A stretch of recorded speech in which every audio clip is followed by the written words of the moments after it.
Welcome to a half hour of MINDWEBS. Short stories from the worlds of speculative fiction.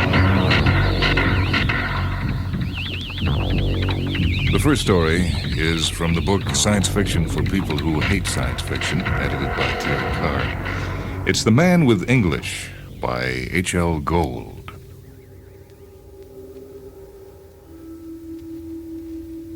Lying in the hospital, Edgar Stone added up his misfortunes as another might count blessings. There were enough to infuriate the most temperate man, which Stone notoriously was not. He smashed his fist down, accidentally hitting the metal side of the bed, and was astonished by the pleasant feeling. It enraged him even more. The really maddening thing was how simply he had goaded himself into the hospital. He'd locked up his dry goods store and driven home for lunch. Nothing unusual about that. He did it every day. With his miserable digestion, he couldn't stand the restaurant food in town. He pulled into the driveway, rode over a collection of metal shapes his son Arnold had left lying around, and punctured a tire. Rita, this is going too damn far. Now, where's that brat? I'm in here. He kicked open the screen door. His foot went through the mesh. A ripped tire and a torn screen. He shouted at Arnold, who was sprawled in angular adolescence over a blueprint on the kitchen table. You'll pay for them, by God. They're coming out of your allowance. I'm sorry, Pop. Sorry, my left foot. You could have watched where you were going. He promised to clean up his things from the driveway right after lunch. And it's about time you stopped kicking the door open every time you were mad.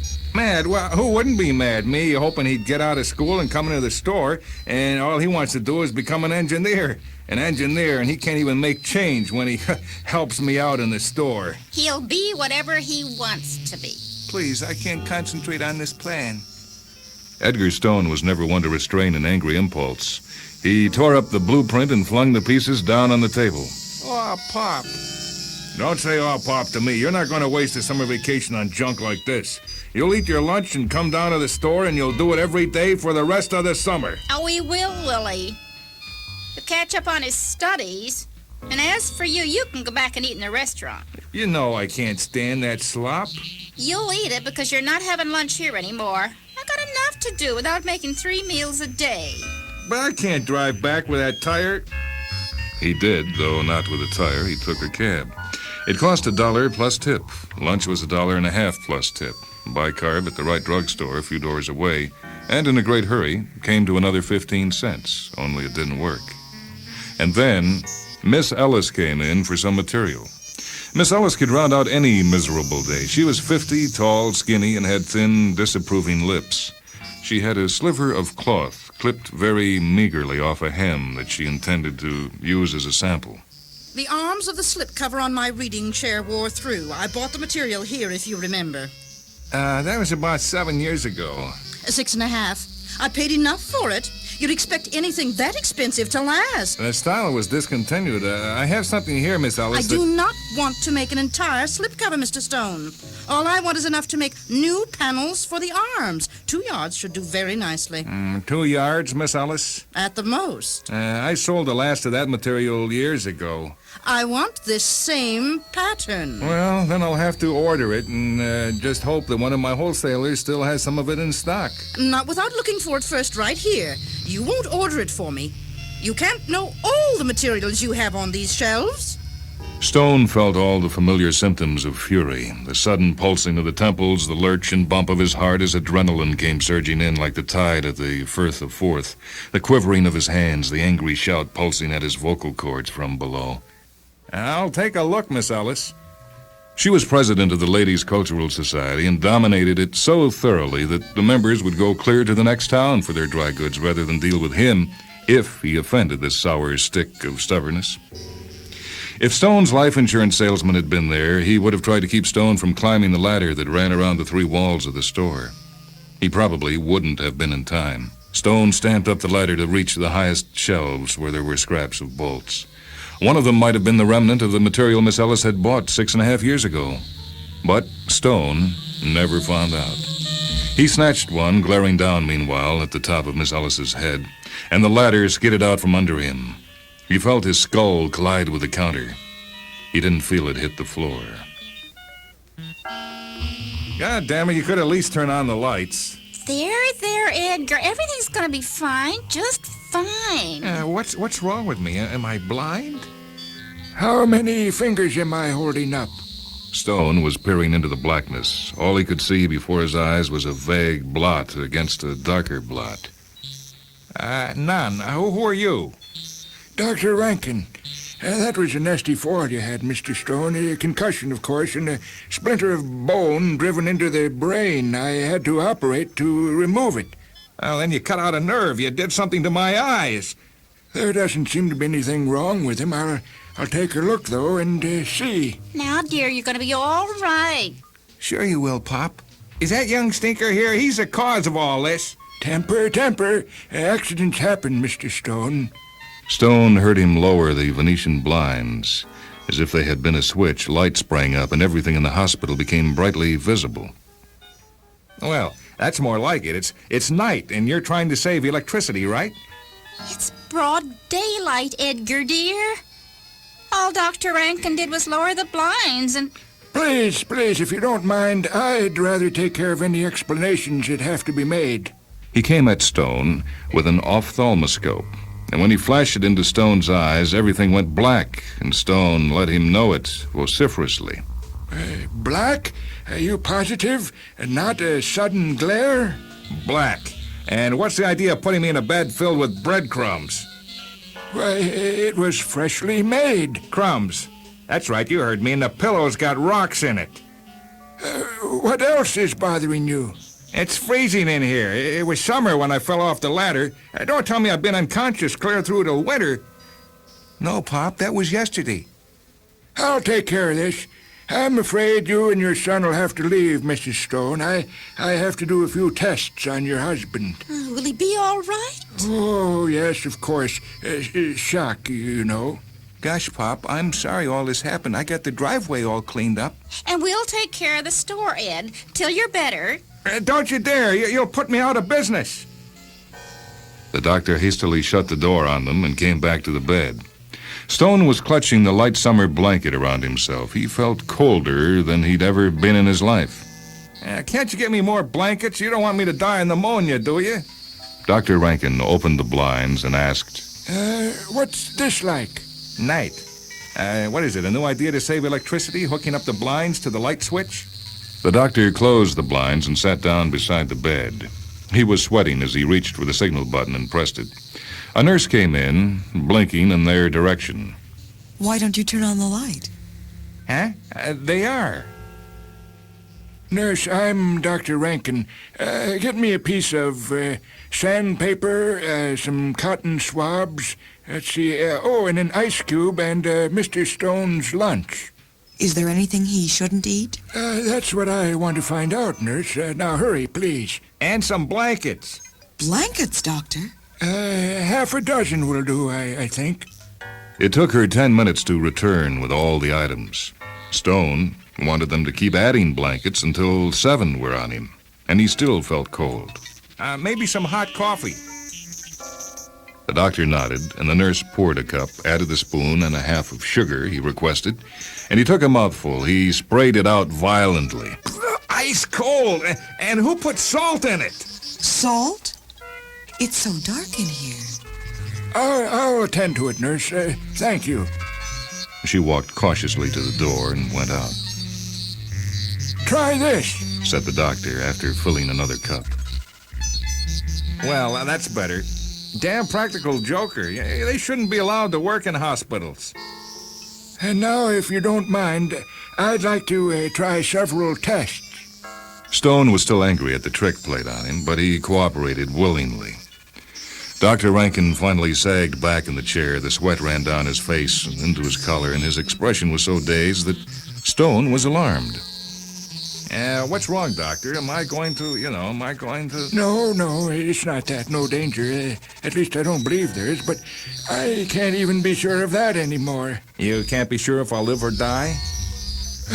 Look, it's broad daylight, and yet you can't see until I darken the room. The coffee was hot and sweet, but it was cold and salty to you, so I added an ice cube and a spoonful of salt, and then it tasted fine, you said. And, Mr. Stone, this is one of the hottest days of the year, and you're freezing. and you told me the sandpaper felt smooth and satiny. Then you yelled that somebody had put pins in the cotton swabs when there weren't any, of course. I've tried you with different colors around the room, and you saw violet when you should have seen yellow, green for red, orange for blue, and so on. Now, do you understand? No. What's wrong, Doc? Well, all I can do is guess. I had to remove that sliver of bone from your brain, and, well, it apparently shorted your sensory nerves. And what happened? Every one of your senses has apparently been reversed.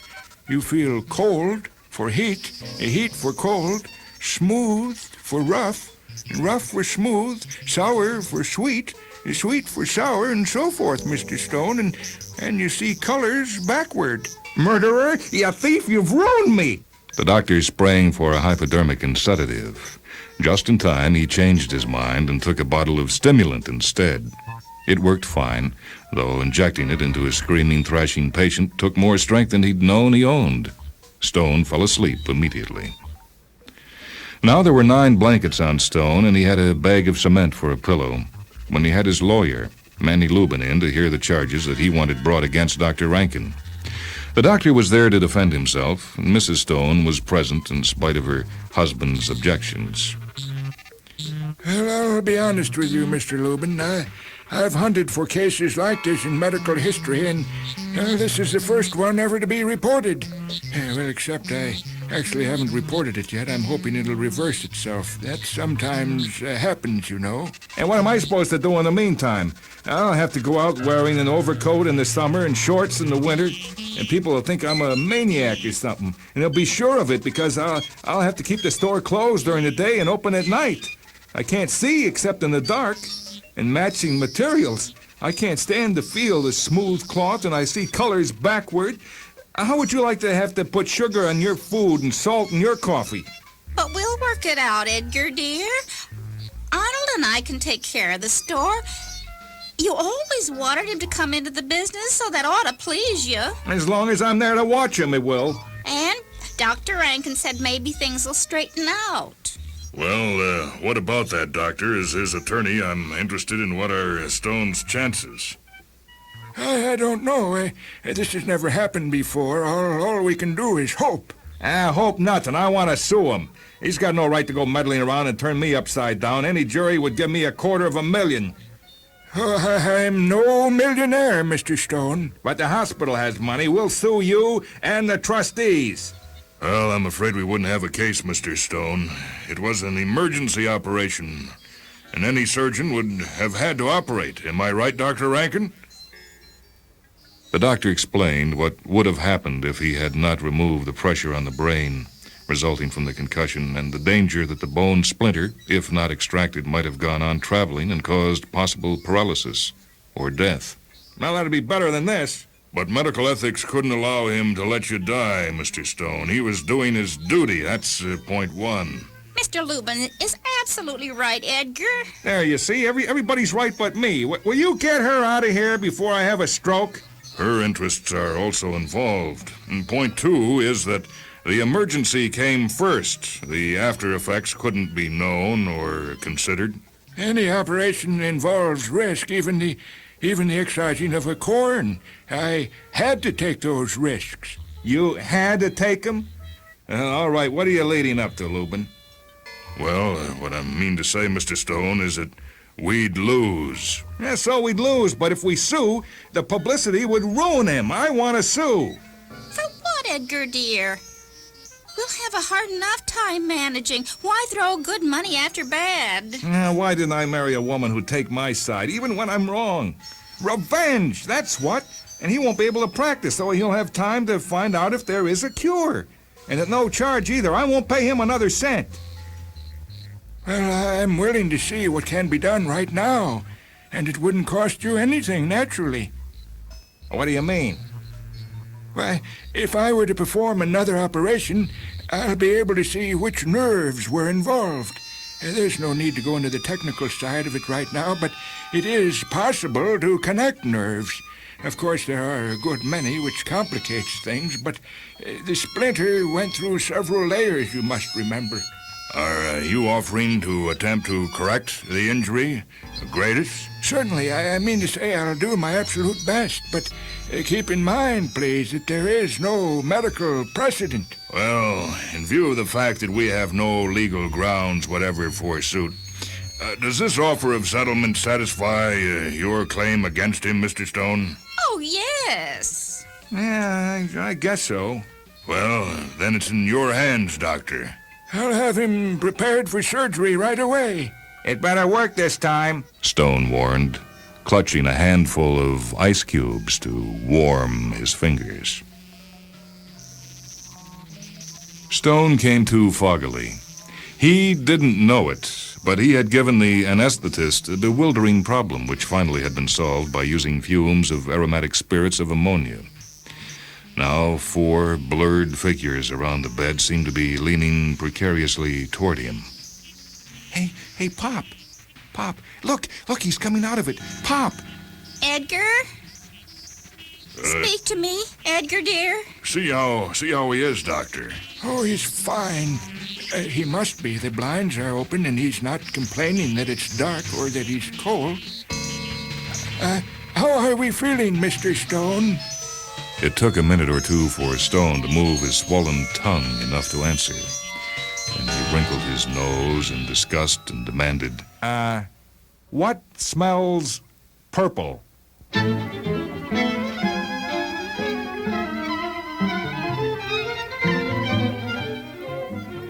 That story was titled The Man with English, written by H.L. Gold. One of the places it appears is in Terry Carr's book, Science Fiction for People Who Hate Science Fiction. Joining me in the reading and providing the women's voices were Jay Fitz, Carol Cowan, and Mindy Ratner. The second story this time comes from Roger Zelazny's book, The Doors of His Face, The Lamps of His Mouth, and Other Stories. The title is Lucifer. Carlson stood on the hill in the silent center of the city whose people had died. He stared up at the building, the one structure that dwarfed every hotel grid, skyscraper needle, or apartment cheese box packed into all the miles that lay about him. Carlson suddenly felt that he should not have come back. It had been over 2 years, as he figured it, since last he had been here. He wanted to return to the mountains now. One look was enough. Yet still he stood before it, transfixed by the huge building, by the long shadow that bridged the entire valley.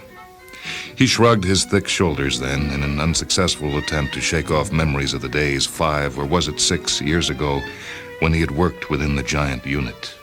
Then he climbed the rest of the way up the hill and entered the high, wide doorway.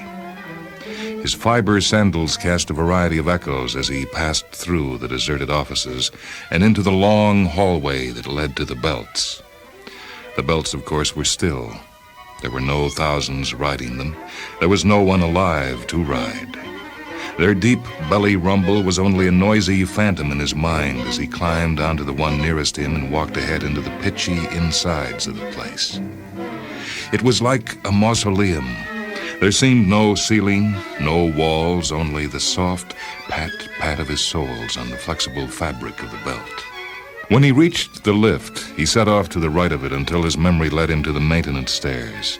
Shouldering his bundle, he began the long, groping ascent. He blinked at the light when he came into the power room. Filtered through its 100 high windows, the sunlight trickled across the dusty acres of machinery. He brushed his hair from his eyes and advanced down the narrow metal stair to where the generators stood, row on row, like an army of dead black beetles. It took him 6 hours to give them all a cursory check. He selected 3 in the second row and systematically began tearing them down, cleaning them, soldering their loose connections with the auto iron, greasing them, oiling them, and sweeping away all the dust, the cobwebs, and pieces of cracked insulation that lay at their bases. Finally, he put down his broom, remounted the stair, and returned to his parcel. He removed one of the water bottles and drank off half its contents. He ate a piece of dried meat and finished the bottle. He allowed himself 1 cigarette then and returned to work. It took him 2 more days to get the generators ready. Then he began work on the huge broadcast panel.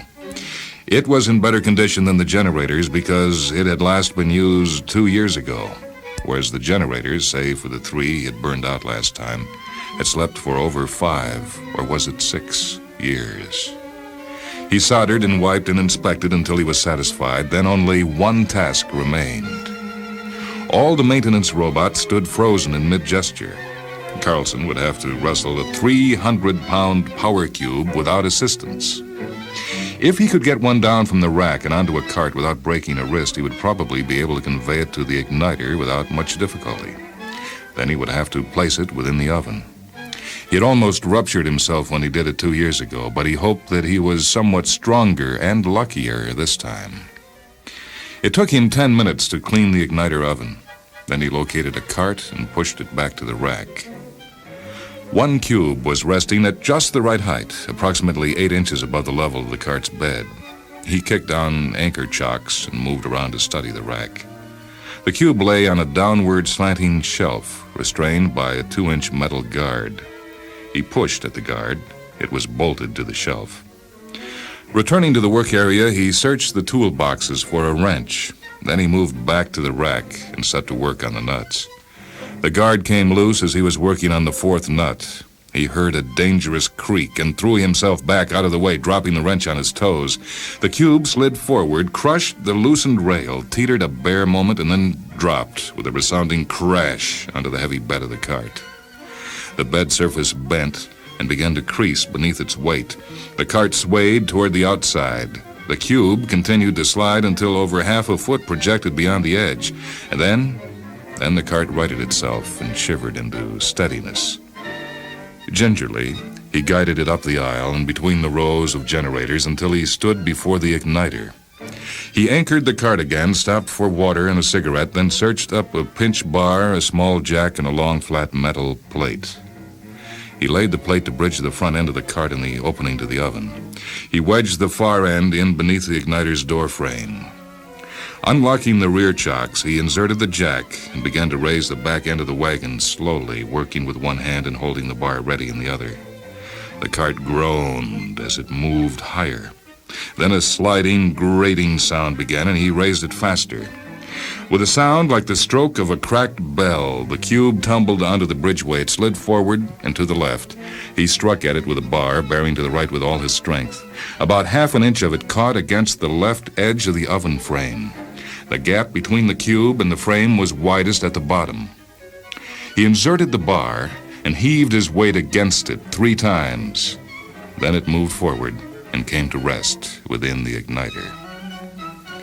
He began to laugh. He laughed until he felt weak.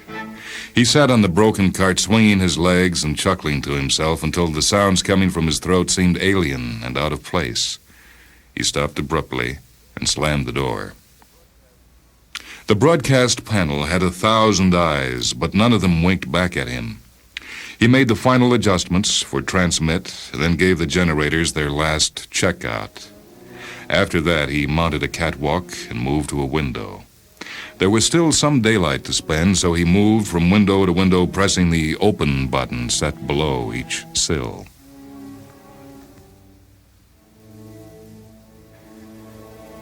He ate the rest of his food then and drank a whole bottle of water and smoked 2 cigarettes.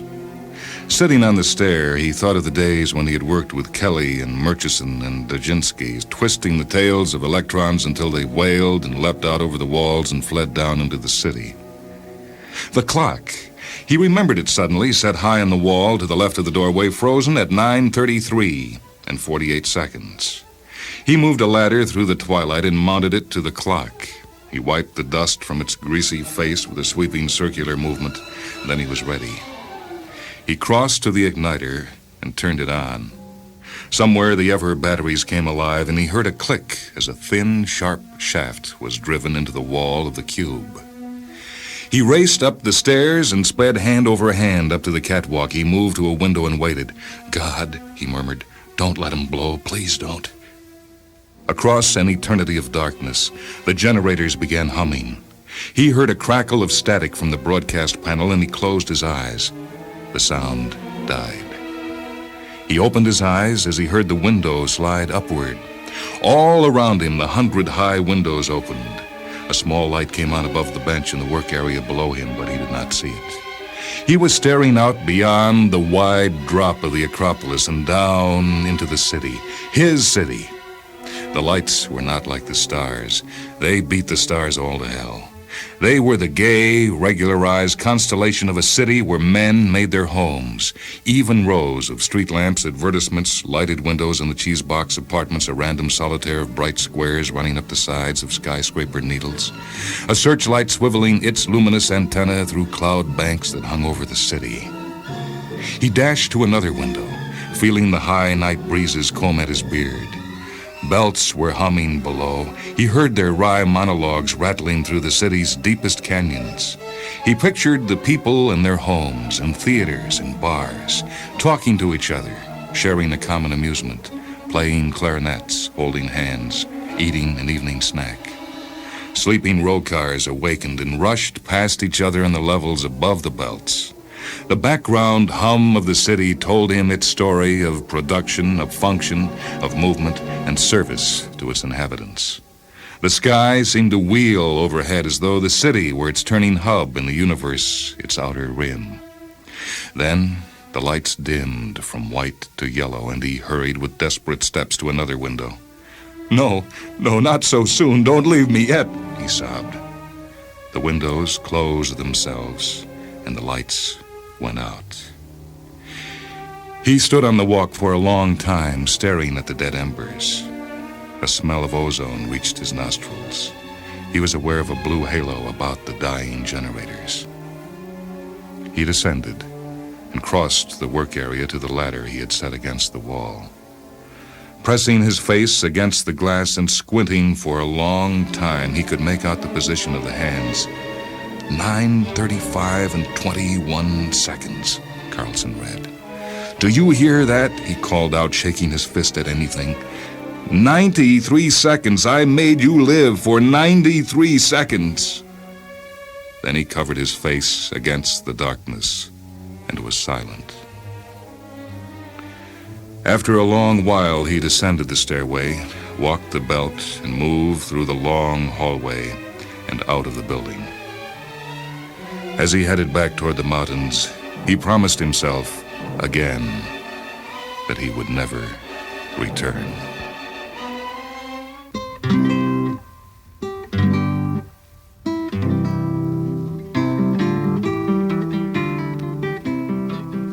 That story was titled Lucifer. It comes from the book The Doors of His Face, The Lamps of His Mouth, and Other Stories by Roger Zelazny. This is Michael Hanson speaking.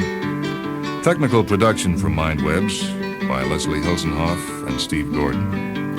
MINDWEBS is a production of WHA Radio in Madison, a service of University of Wisconsin Extension.